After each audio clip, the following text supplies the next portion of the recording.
pueden servir algunos para disminuir los efectos de los movimientos de Parkinson que tienen también algunos pacientes. Pueden servir algunos como anestésico local, pero principalmente se utiliza para tratamiento de reacciones alérgicas y de cinetosis. Esos son los usos principales de esos medicamentos. Lo que se utiliza para la cinetosis tiene que ser de primera o de segunda generación. Sí.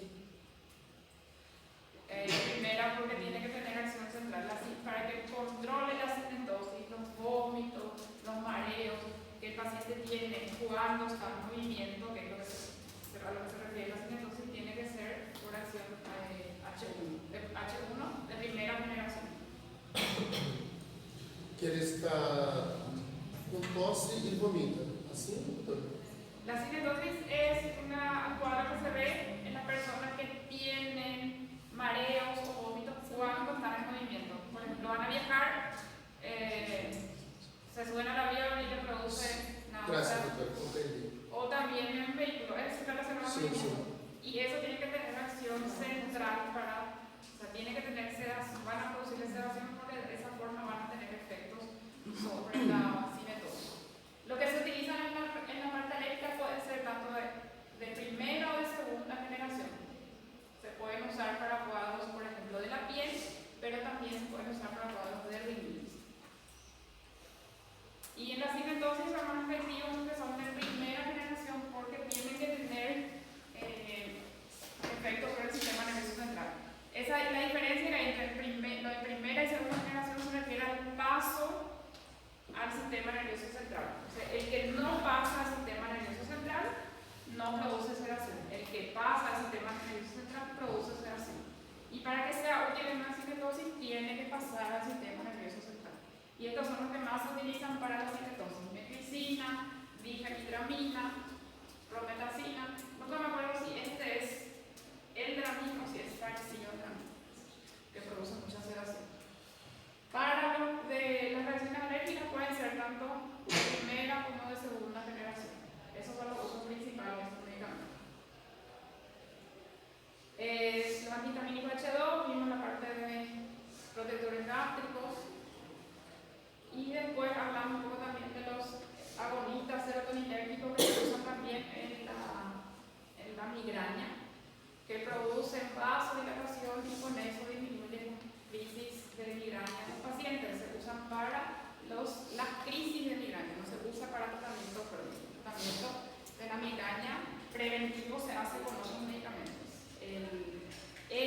Los triptanes, ergotamina, AINE son para la forma aguda de la migraña. Esa era esa clase anterior que vimos.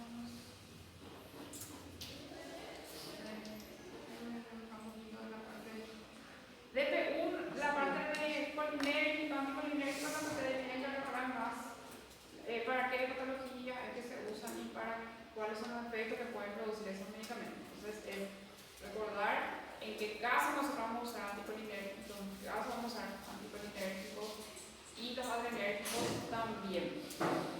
Los colinérgicos, por ejemplo, servían para toda la parte digestiva, urinaria, ocular, excepto la parte cardíaca y la parte respiratoria. Ahí no tienen utilidad. Los anticolinérgicos sí tienen utilidad sobre todos esos síntomas. De los nombres, no hacía falta que recuerden todos: colinérgico, acetilcolina, los que terminan también en tigminas, bisostigmina, piridostigmina, que son los anticolinérgicos, y de anticolinérgico tienen que recordar estos nombres. Después, la parte de adrenérgico también, para qué casos nosotros utilizamos los adrenérgicos. ¿Para qué patologías? En la parte cardíaca, en este caso se utilizan; en la parte ocular, en este caso se van a utilizar; en la parte muscular se tiene también utilidad. Por eso les dije, vayan viendo afuera, agrupando por patologías, qué medicamentos son los que se pueden utilizar. ¿Qué usamos para glaucoma? ¿Qué usamos para migraña? ¿Qué podemos usar para el caso de bronco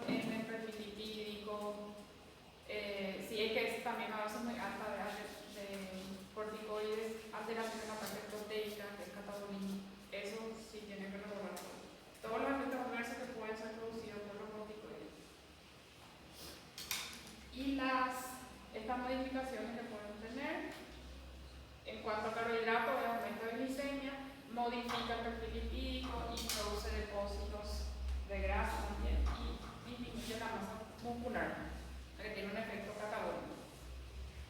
Y algunas patologías para las cuales sirven. Los corticoides tienen dos tipos de acción, o sea, sirven para dos tipos de patologías bien grandes: patologías inflamatorias y patologías endógenas. Para el uso endógeno es en una entidad lo que se va a usar. El uso endócrino de los corticoides es para la insuficiencia suprarrenal, que puede ser aguda o puede ser crónica. Aguda o crónica. Ese es el único uso que es endocrino. La insuficiencia suprarrenal, aguda o crónica. Esta insuficiencia crónica es más estable porque el paciente hace más tiempo con eso y generalmente su tratamiento se hace con vía oral o más. En la insuficiencia suprarrenal aguda, sí, es un cuadro grave, se produce una crisis suprarrenal y el paciente, si no se hace un buen tratamiento, puede morir si es que no se hace bien el tratamiento ahí.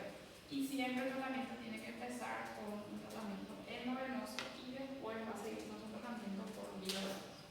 Es el uso endocrino de los corticoides. Después tenemos la acción, el uso antiinflamatorio y inmunosupresor, que es para inhibir muchas de estas acciones que están acá. Disminuir la cantidad de prostaglandinas, de trombosanos, disminuir la quimiotaxis depositaria, también tener efectos sobre la respuesta aguda, sobre la respuesta crónica, sobre algunas células de la sangre, y tiene mucha acción sobre las células que participan del proceso inflamatorio. La acción antiinflamatoria se destina a la modificación de este tipo de actividades, a la inhibición de la quimiotaxis, a la inhibición de la liberación de histamina, de las enzimas lisosomales que están preproducidas y de la producción de nuevas sustancias que participan del proceso inflamatorio.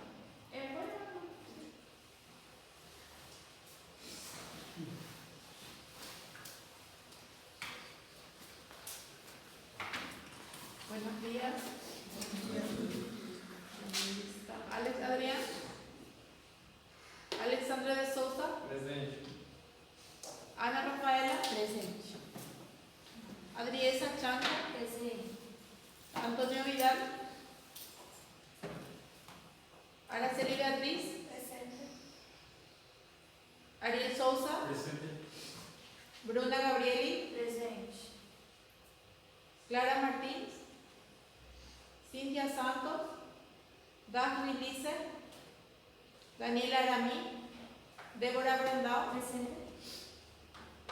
Elton John. Felipe Antunes. Presente.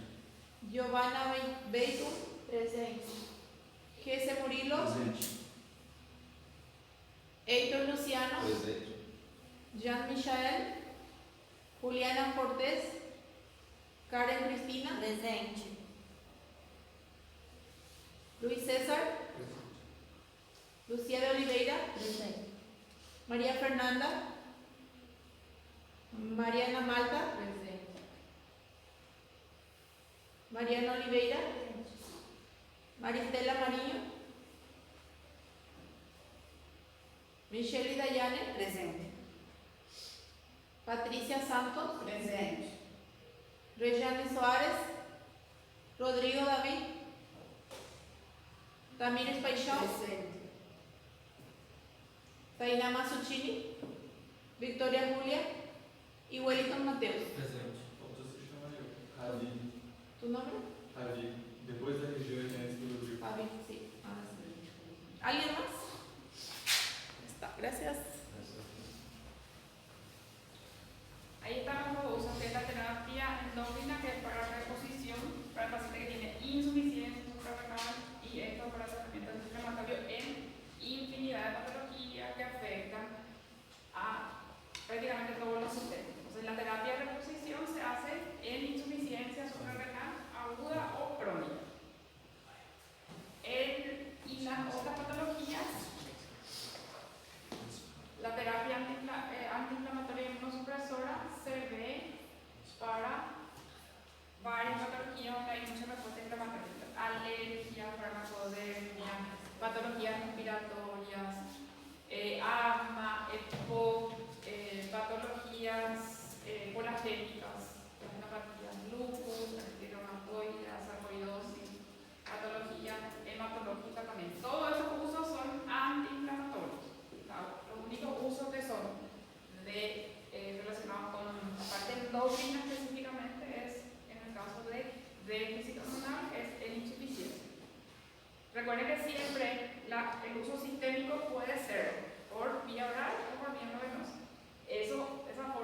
PAF o broncodilatador, por ejemplo.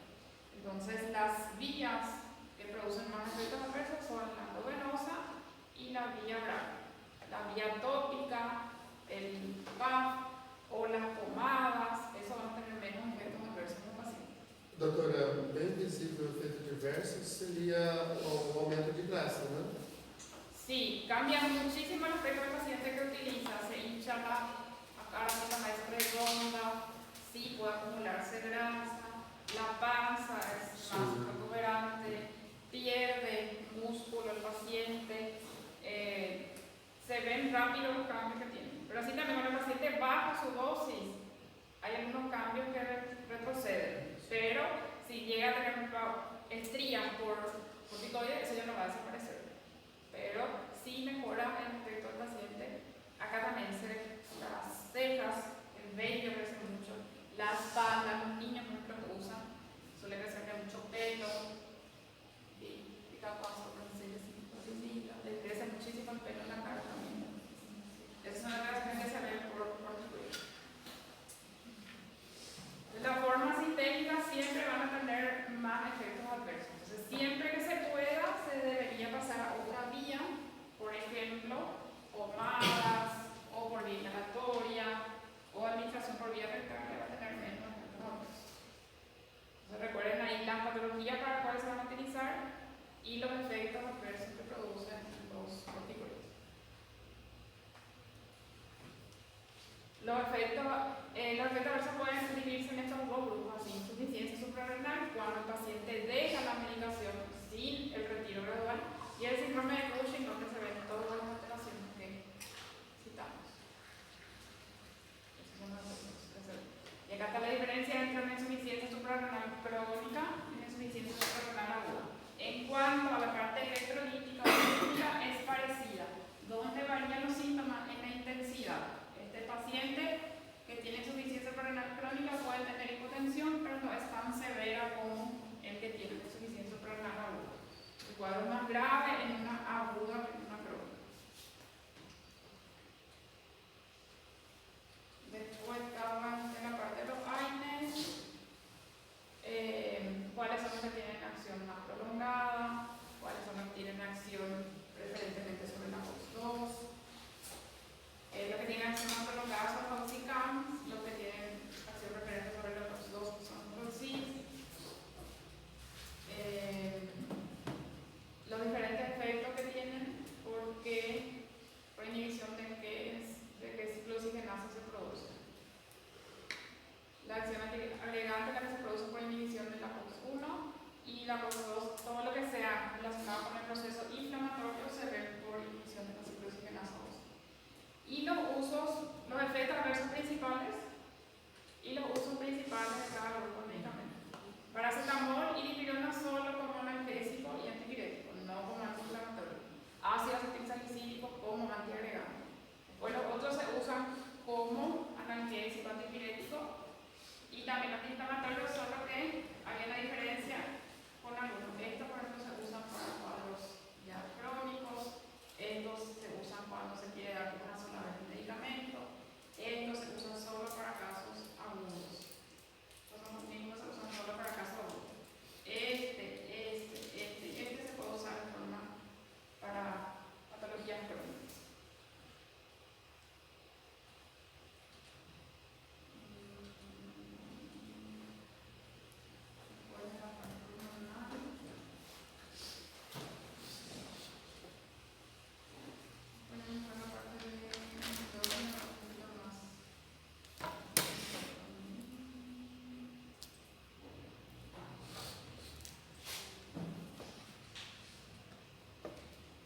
En la parte de diabetes, los medicamentos que tenemos para el tratamiento y los efectos principales que producen esos medicamentos, por ejemplo, sobre el peso o su mecanismo de acción principal. Los antidiabéticos orales se dividían, estaban los medicamentos que son, entre los que son secretagogo, el que más se utiliza, se sigue utilizando es la glimepirida. Es lo que tiene acción secretagogo entre los más antiguos. Después, el que tiene acción sobre la resistencia a la insulina, ¿cuál era? Y que tiene que tener el tratamiento, el paciente sí no tiene contraindicación. ¿Cómo se llama el medicamento que tiene que tener siempre que no esté contraindicado al paciente diabético tipo 2? Metformina. Estos son entre los más antiguos, los que más se utilizan, y es este que siempre que se pueda tiene que tener indicado el paciente. Después están los medicamentos que son de acción, que son más nuevos ya, que son los que tienen acción incretina, que son dos análogos de la GLP-1 y son los inhibidores de la FP4. Estos dos que tienen este tipo de acción son, entre los análogos de GLP-1 tenemos para mezclar subcutáneo y vía oral, y los inhibidores de la FP4 solo vía oral. Este solo vía oral, este solo vía oral.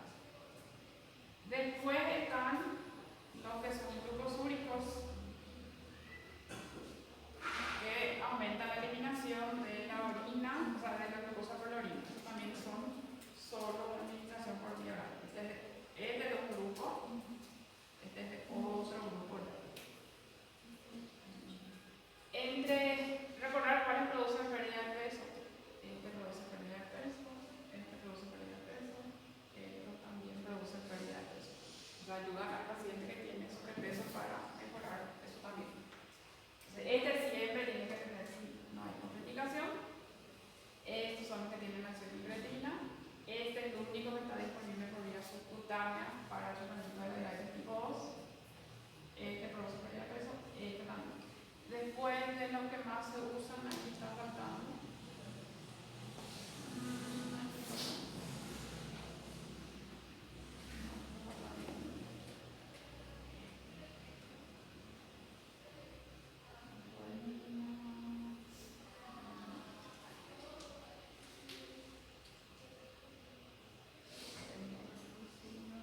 Al que más tiene riesgo de producir hipoglicemia es este grupo, también de medida. Este es el que más tiene riesgo de producir hipoglicemia. Los otros tienen poco riesgo porque no son secretagogos, en este caso, o en el caso de los medicamentos que son de acción incretina, solo aumenta la secreción de insulina cuando el paciente aumenta su glicemia. Entonces, eso quiere decir que cuando el paciente come, se empieza a secretar insulina. Si el paciente no está comiendo, no aumenta la secreción de insulina. Los glucosúricos se usan tanto en diabetes tipo 2, diabetes mellitus tipo 2, como también se pueden usar en pacientes para insuficiencia cardíaca también. Y esos son los que son considerados nefroprotectores también y que tienen efectos cardioprotectores, los glucosúricos.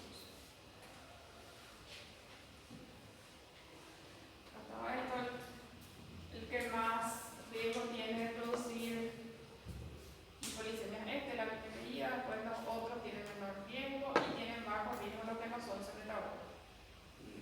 Los glucosúricos, la metformina y estos inhibidores de la FP4 y los que son de acción, los análogos de GLP-1. Acá está solo este se puede dar por vía subcutánea. Y los medicamentos de todos estos los que están aprobados para el tratamiento también de pérdida de peso, ¿qué grupos son?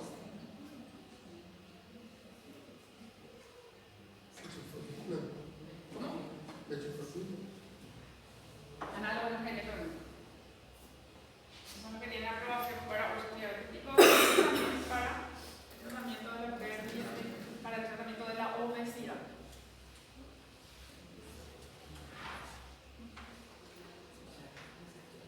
Es una parte de antidiabéticos orales. El paciente puede consumir hasta 3 antidiabéticos orales antes de empezar el tratamiento con insulina. Para la diabetes tipo 1 solo se usa insulina. Para la diabetes tipo 2 se puede usar antidiabético e insulina. Entre los antidiabéticos orales, cuando empieza con eso para el tratamiento de diabetes tipo 2, puede llegar a consumir hasta 3 antidiabéticos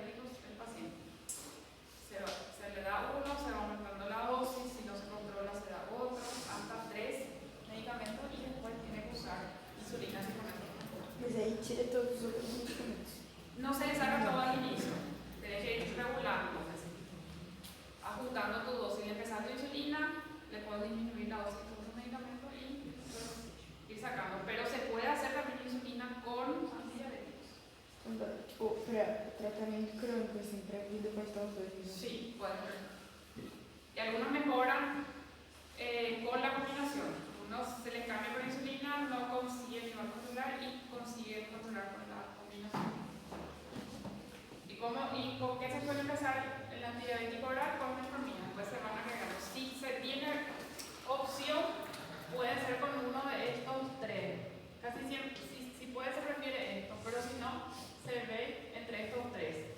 Cuando se usa la lipemida, cuando no tiene la posibilidad de usar estos. Pues se vio que estos tienen más beneficios. Y ahí depende también de la enfermedad. Por ejemplo, si un diabético tipo 2 y toma metformina y tiene insuficiencia cardíaca, conviene que se le agregue, por ejemplo, glucosulfuro. Si el paciente es muy obeso, conviene que se le agregue análogos de GLP-1. Dependiendo también de la patología de base, de qué más tiene el paciente de base. Doutora, então o paciente chega com uma crise diabética, se eu vou regular com insulina. Primeiro, depois, se um tratamento crônico, eu vou começar com metformina. Si es que tuvo una descompensación, si es que tuvo una complicación aguda, ese paciente probablemente va a ir a su casa con insulina. Ese tratamiento es más para el paciente que viene por consultorio, viene con un laboratorio con el cual se diagnostica, pero que está estable. El que tuvo una descompensación casi siempre va a ir a su casa con insulina. Después puede evaluar si sigue con eso o le cambiar, pero casi siempre va a la casa con insulina. Aí, o primeiro tratamento com metformina e depois vai usando os outros de Los volta. otros se agregan, sí. En el caso de las insulinas se dividen en dos tipos, que son las basales y las prandiales. La basal es la que se usa para, son las que duran más tiempo, entonces son la reacción prolongada o la reacción intermedia. Y la reacción rápida son las insulinas que son las insulinas prandiales, las insulinas que se usan para corregir la glicemia son las que son de acción rápida. A esa se llama prandial porque se relaciona con la comida. Y la basal se refiere a las que tienen un efecto más prolongado, que son la NPH y toda la reacción prolongada, la argina, betamir, glicina. Estas que están acá, esta de acción intermedia es considerada basal y estas que están acá de acción prolongada, son las basales, que tienen una duración más prolongada. NPH y la reacción prolongada, determina la argina y de gluten. Estas que son de acción rápida acá son consideradas todas insulinas prandiales, que casi siempre se usan cuando el paciente tiene valores altos antes o después de las comidas. La insulina que más está recomendada que el paciente reciba es que se puede elegir qué tipo va a ser.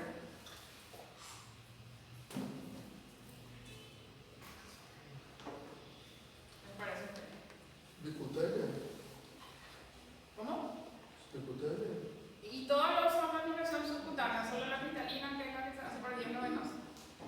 Pero todas se hacen por vía subcutánea. La que más le conviene al paciente es la que dura más tiempo, la que tiene menos riesgo de producir glicemia, que son las de acción prolongada. Entonces, si se puede, si el paciente tiene la opción de usar una acción prolongada o de acción lenta, es lo mismo, sería estos medicamentos, ¿verdad? Porque duran más tiempo, entonces el paciente tiene que aplicarse menos veces al día o una vez más se va a aplicar y tiene menos riesgo de producirse hipoglicemia. Con otras hay mayor riesgo, entonces las acciones lentas son las más indicadas.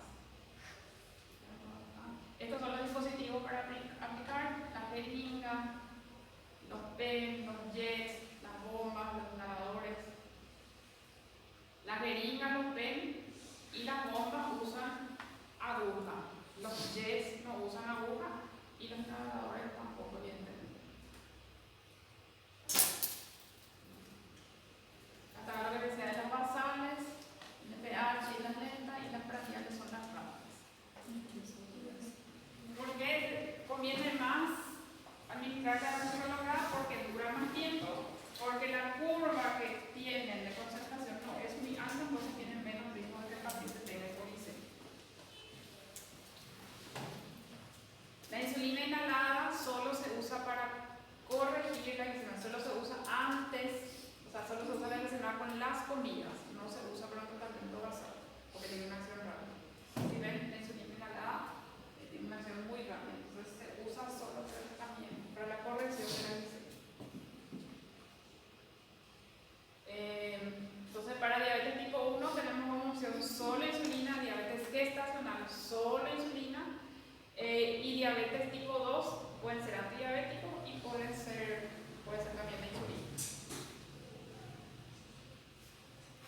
son objetivos terapéuticos, lo que nosotros buscamos que el paciente consiga mantener la hemoglobina glicada menor a 7, la glicemia antes de las comidas preprandial, de 90 a 130, y la glicemia después de las comidas, después de 1 hora y después de 2 horas.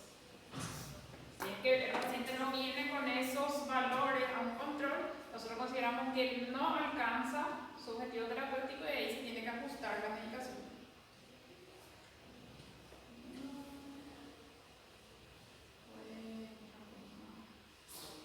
En las complicaciones solo se usa insulina cristalina. En la cetoacidosis diabética, en el estado hiperosmolar, se usa insulina, la insulina cristalina, solo la cristalina, en infusión. Esa es la forma de tratar cuando el paciente presenta estas dos complicaciones. No se le va a hacer ningún otro tipo de insulina, se va a hacer insulina cristalina y en infusión, en la cetoacidosis y en el estado hiperosmolar. Hasta que se resuelva ese cuadro, hasta que se cure de su cetoacidosis, hasta que se cure de su estado hiperosmolar. ¿Endovenoso, doctora? Sí, endovenoso. Bueno. Infusión. Se tiene que administrar de forma continua ese Sí. medicamento. Después está alguna de la parte de diabetes. La parte de tiroides, la hormona tiroidea, esta parte es un poco más cortita. El medicamento que más se utiliza es T4, T3 se utiliza solo en el coma glicematoso. En todos los otros casos se usa la T4 para el tratamiento, la levotirosina. Las indicaciones de administración de hormona tiroidea van a ser los casos de hipotiroidismo, todo el caso de hipotiroidismo y el efecto que puede producir. El único efecto adverso que puede producir la hormona tiroidea es un hipertiroidismo. Entonces las T4, entonces lo que puede llegar a producir es hipertiroidismo si no ajustamos la dosis. ¿Para qué se usa la T4? Para los casos de hipotiroidismo en el paciente. Estos son los casos que son particulares porque en el hipotiroidismo subclínico nosotros empezamos tratamiento dependiendo del valor de TSH. En el embarazo también se trata el hipotiroidismo siempre en el embarazo, pero los valores de TSH que se manejan para el diagnóstico durante la gestación son diferentes. En la población en general se usa un valor de TSH más alto, en la población, en la paciente gestante, la TSH tiene que estar más suprimida. En el coma glicematoso es donde se administra T3. Pues esa otra variedad de medicamentos que hay para la tiroides son todos para el hipertiroidismo. Todo esto, ionamidas, iodo radiactivo, ioduro, beta-bloqueantes, son todos para el tratamiento del hipertiroidismo.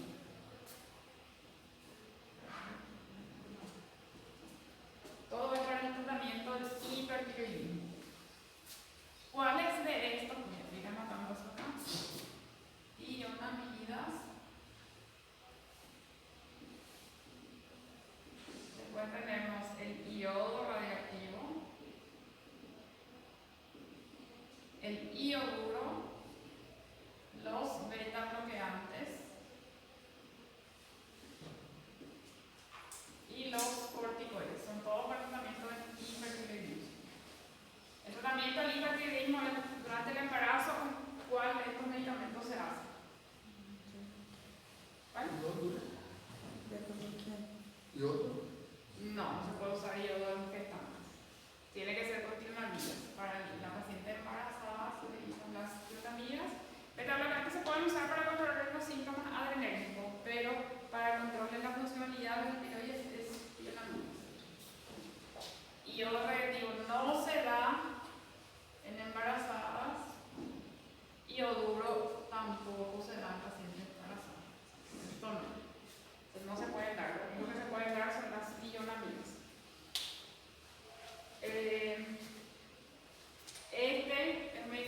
Después, los beta-bloqueantes son para controlar la parte adrenérgica, no tienen acción sobre la tiroides en sí.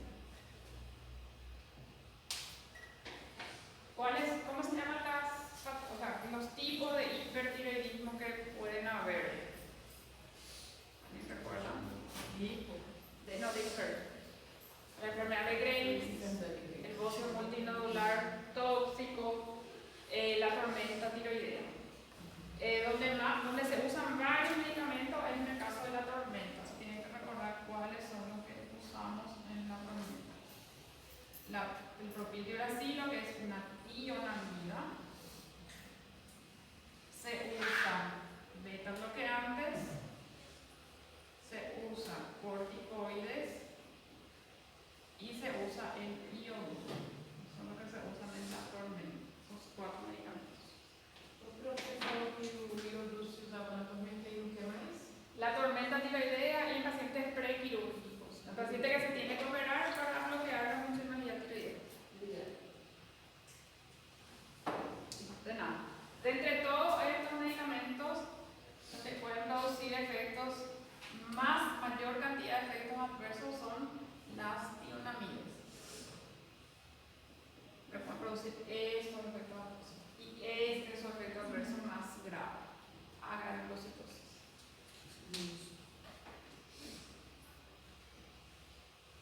Tenemos la enfermedad de Graves, el bocio multinodular, la tormenta y el hipertiroidismo en el embarazo. Las tionamidas, recuerden que están contraindicadas en casos de tiroiditis. Para los casos de tiroiditis, ¿qué se puede dar entonces?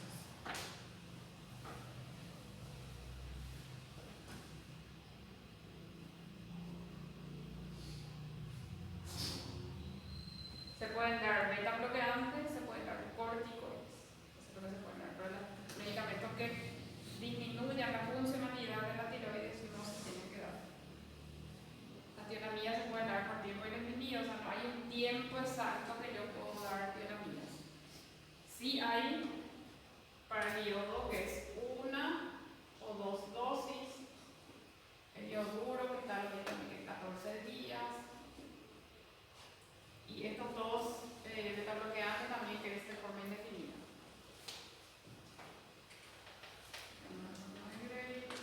La tormenta tiroidea, el ioduro que se puede dar a 2 semanas, prequirúrgico y tormenta tiroidea, el iodo reactivo que se da en pacientes con hipertiroidismo muy grande o cáncer de tiroides, 1 o 2 dosis solamente. Después están los beta bloqueantes que se pueden dar por tiempo indefinido. Esto se pueden casi todos los tipos de hipertiroidismo porque es para controlar los síntomas adrenérgicos. Y los corticoides se suelen dar durante la tormenta tiroidea o para los partos vaginales. Para esos dos casos. Profesora, ese sería un cardioselectivo. No cardioselectivos mejor. Porque para que tenga efecto sistémico mejor, porque también tiene que tener efecto alfa y beta mejor. Y se suele elegir el propranolol.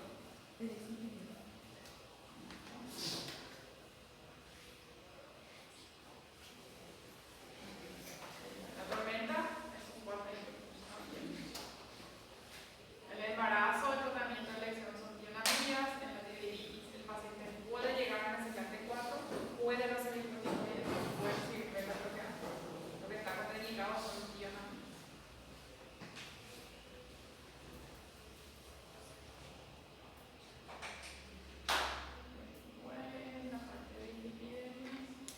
En la parte de lipidemias son más los usos. ¿Qué tenemos como opción para alteración de colesterol? ¿Qué tenemos como opción para alteración de triglicéridos? ¿Y cuáles son los efectos adversos que pueden producir? La torvastatina, por ejemplo, sirve para colesterol y triglicéridos. Los fibratos sirven para colesterol y triglicéridos. La niacina sirve para colesterol y triglicéridos. Lo que sirven solo para colesterol son resinas, ezetimibe. El que sirve solo para triglicéridos es también el omega 3.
litiasis renal e insuficiencia renal.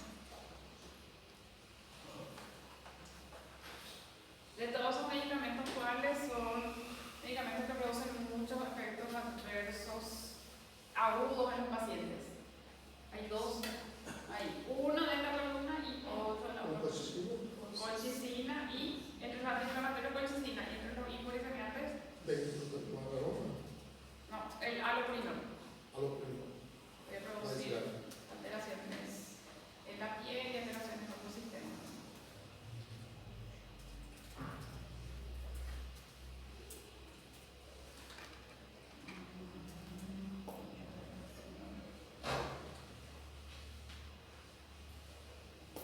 Siempre que se empieza un hipouricemiante se tiene que asociar con un antiinflamatorio. Entonces, si voy a empezar, por ejemplo, Reusotat, tengo que darle junto con un corticoide o colchicina o AINE.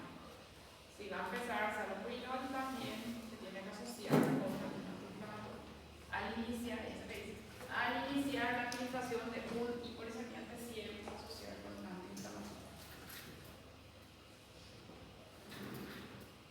Doutor, esse anti-inflamatório para ser associado, qual seria? Igual puede ser colchicina, puede ser corticoide o AINE, cualquiera de los tres, dependiendo de la tolerancia que tenga el paciente.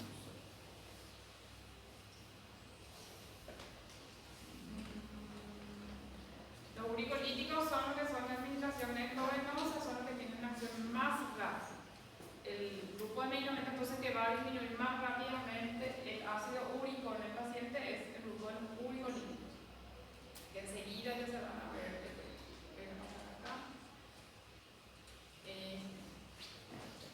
En algunas horas ya se va a ver el efecto.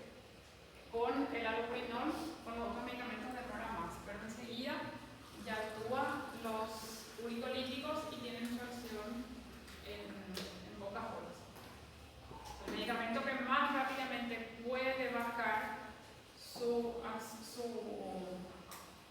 el nivel de ácido úrico en sangre es el grupo de los uricolíticos.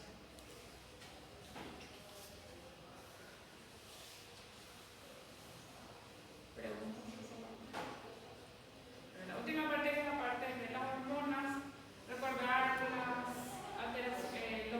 alteraciones principales que producen las hormonas sexuales. La hormona que está relacionada con el desarrollo de las características secundarias en la paciente, que tiene un efecto protector sobre la parte ósea. ¿Cuál es? La hormona. Pero que puede producir efectos trombóticos, ¿cuál es?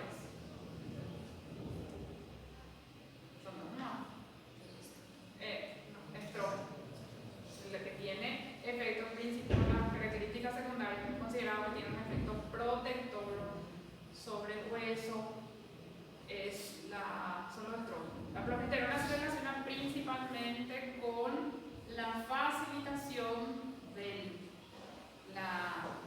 facilitar que haya la ovulación, que ocurra la fecundación, facilitar la implantación y llevar a cabo la gestación. Con eso principalmente se relaciona la progesterona.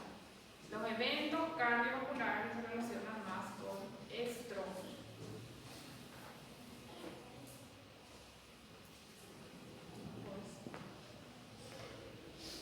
Todo lo que es características secundarias relacionadas con la mujer, la parte ovárica, uterina, desarrollo de mama, eso está mucho más relacionado con el estrógeno. Porque una vez que aumenta el nivel de estrógeno en las mujeres, esto ocurre, eso desarrolla esas partes.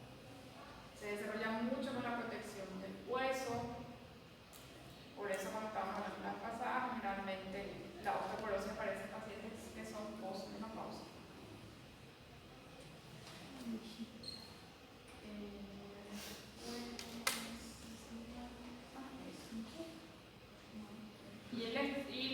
La progesterona principalmente con la preparación para la implantación del óvulo para llevar a cabo el embarazo. En la parte B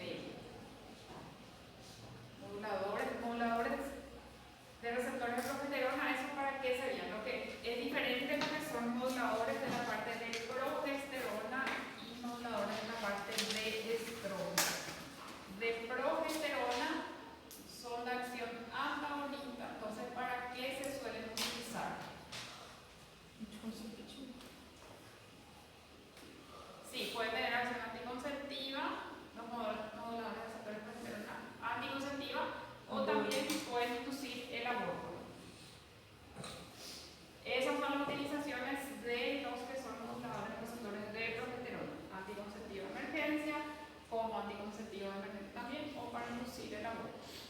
Los moduladores de receptores de estrógeno tienen otras acciones. Hay 3 usos principales. Si tiene uso agonista en el hueso, ¿para qué sirve? En el hueso, lo que se usan para la parte del hueso se usan para la osteoporosis. ¿Por qué? Porque tiene una acción agonista en el hueso, favorece la formación ósea.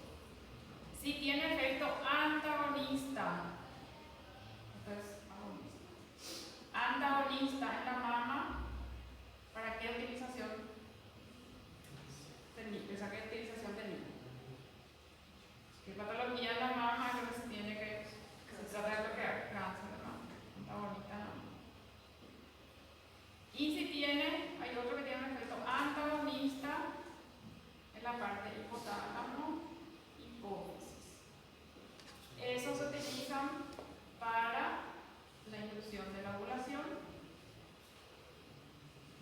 principalmente, y también se suele usar en pacientes que tienen muchas manifestaciones androgénicas, hiperandrogénicas, que era el clomifeno.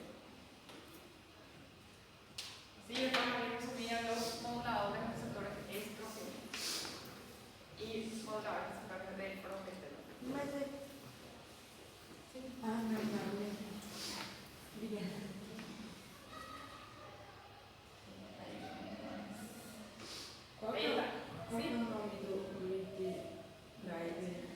Clomifeno. Entonces ahí están los moduladores de receptores de progesterona. Si tienen afinidad por el hueso, se usan para la osteoporosis. Los que tienen efecto antagonista en la mama, para el cáncer de mama. Los que tienen acción sobre el hipotálamo hipófisis, para la inducción de la ovulación y el hiperandrogenismo. Son los 3 usos que tienen los medicamentos de acción estrógena. Opciones de tratamiento para cáncer de mama. Entonces, acá está el tamoxifeno. Este es otro que se usa para el tratamiento del cáncer de mama, que es también un antagonista de receptores estrogénicos en la mama. Estos son antagonistas. Hay uno más que se utiliza para el cáncer de mama, que es un inhibidor de los estrógenos, que se llama letrozol. Estos son para el cáncer de mama.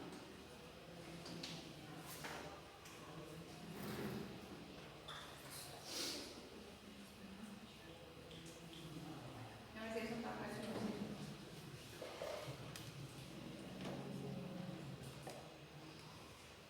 Inhibidores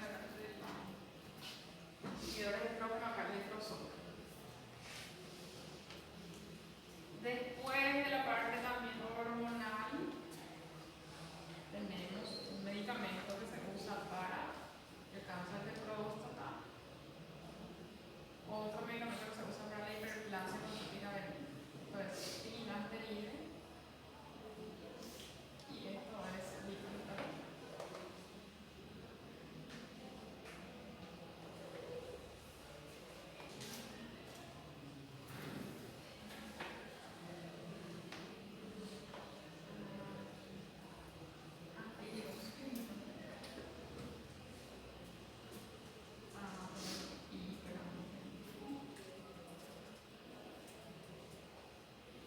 Y para venir por ejemplo clomifeno, y también es esta que está acá, que es la bicarbonamina. Para la inducción de la ovulación, ya sea para que la paciente pueda embarazarse por métodos naturales o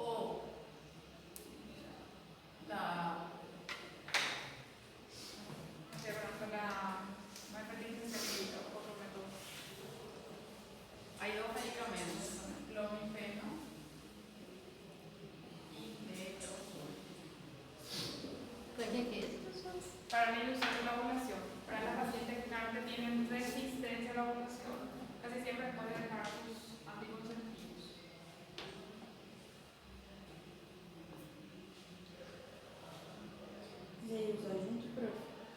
uno de los dos organismos sanos. Antes de lo que se le prepara al paciente para que ocurra. Toma unos días ese medicamento, o el letrozol o el clomifeno, toma unos días, espera un poco porque ahí debería aumentar su pH, producir la ovulación, y ahí se hace o tiene coito para poder embarazarse, o se hace la inseminación.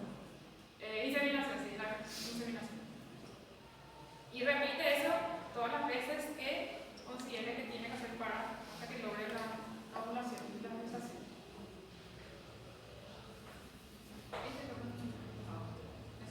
Este no, porque este no había entrado con ustedes. En los anticonceptivos, la forma en que se administran, la frecuencia en que se administra cada tipo de anticonceptivo y el mecanismo de acción. La forma de administración, los comprimidos se toman todos los días.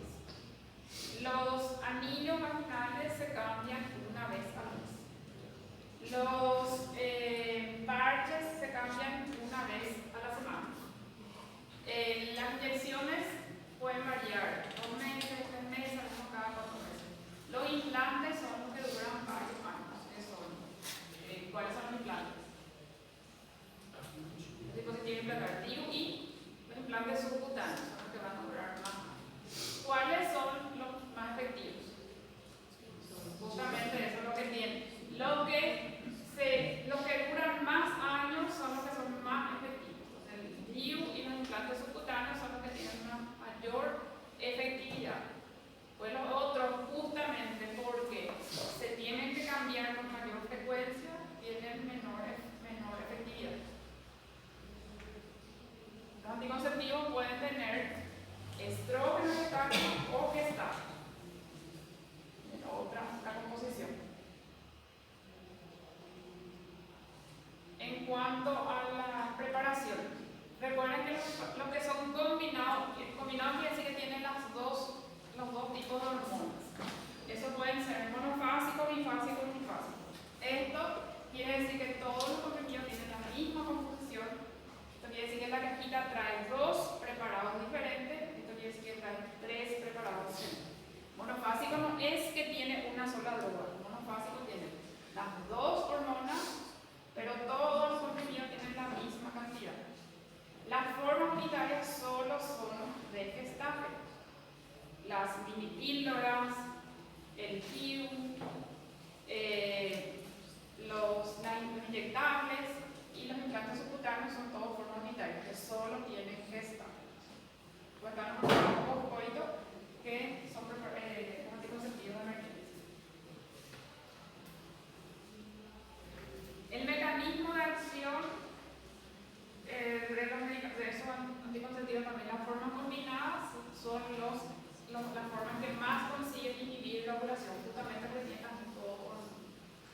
tienen mayor efectividad sobre la inhibición de la ovulación. En todos los otros casos, la inhibición de la ovulación es menor porque tiene un solo tipo de hormona. El que menos, los medicamentos que tienen, las píldoras que solo tienen gestágeno son los que prácticamente inhiben la ovulación, tienen efecto en otras zonas, pero no sobre la inhibición de la ovulación.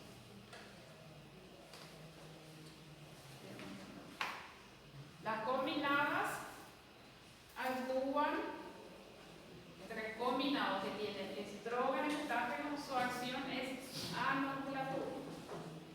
La acción que le tienen es inhibir la ovulación, porque tienen los dos tipos de hormonas. Cada tipo de hormona tiene una acción inhibiendo una cierta enzima. El estrógeno va a inhibir la FSH, el gestágeno va a inhibir la LH, entonces no va a ocurrir la ovulación. La acción de las píldoras combinadas entonces es inhibir la ovulación en la paciente. Después están los otros medicamentos que pueden inhibir también, pero en menor proporción. Las mini píldoras se llaman así porque tienen una concentración más baja y solo de gestágeno, solo actúan a nivel, vamos a decir, local, o sea, no actúan a nivel de hipotálamo y de hipófisis. El poscoito solo tiene acción antiinflamatoria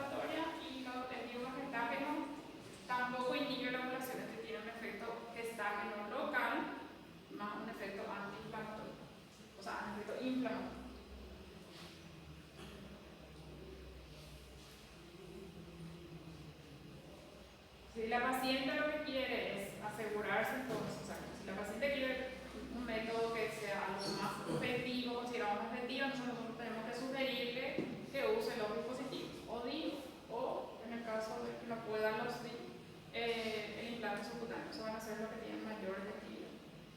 Después va de acuerdo a la frecuencia de cambio.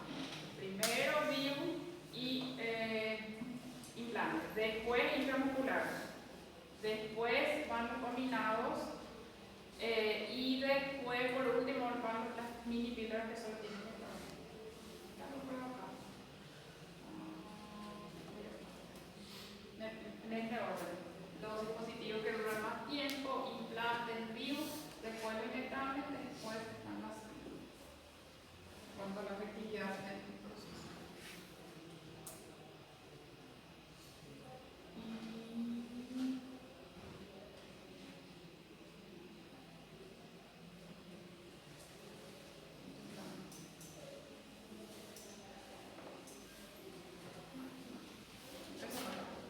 Hasta ahí. ¿Alguna duda? Meu Deus. Repito, pero en la diapositiva de introducción, la diapositiva de receptores, más que uno. Después, formas farmacéuticas. Y ese que decía antibiótico, que era la parte general. O sea, los antibióticos que decían repaso, antibióticos, sí. Eso que era de forma general lo que no hay. Eso es lo que no hay. Sí. Bueno, entonces ya 23. 8 horas? No, 18. 18.